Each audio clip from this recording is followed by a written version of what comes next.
12:25 this afternoon. I am joined by Bonnie and Kim Sherlock from Norfolk SPCA, and you're looking at your screen right now. You saw pictures of husky puppies, and Bonnie was actually one of those. Kim, tell me Bonnie's story. We were just talking about it. Sure. About a month ago, they were basically abandoned at the Norfolk SPCA at 7:30 at night by a home-based rescue. What caught us completely off guard, and so we were able to get a team together, get back by 9:30, and ask them to come back and bring the dogs to us, and when we decided to take them in.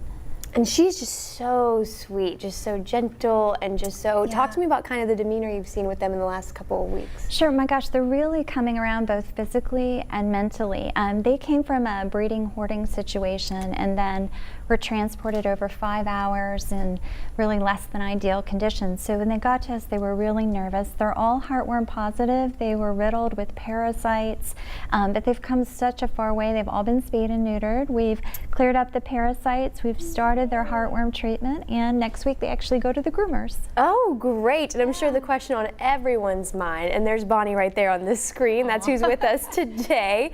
I'm sure the question for everyone, when can I come adopt one of these husky puppies? Sure, we're still probably about 2 to 3 weeks off, and we'll be letting folks know on our Facebook page. And we have 4 adults that are available for adoption, and we'd love to have people who know the breed, because they have some great characteristics.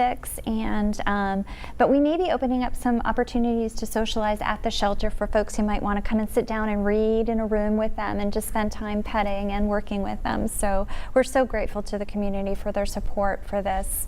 We couldn't have done it without them. And talk to me about that support. I mean, without the community, dogs like Bonnie and other animals in your shelter, they don't really get a chance if you don't have the funds for that.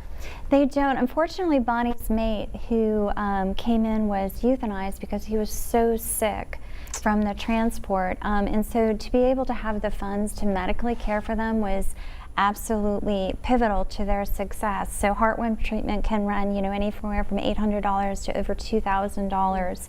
So without the community support, we just couldn't give them the quality medical care that they truly deserved. And you can tell her demeanor, she's just so sweet. Craig's over here drinking water, and when the ice moves, she's like, what's that? She's just so alert and so sweet when she walks in here, but you can still tell a bit cautious still. Absolutely. They haven't been out. They lived in pens outside with really not much interaction. They were just used for breeding.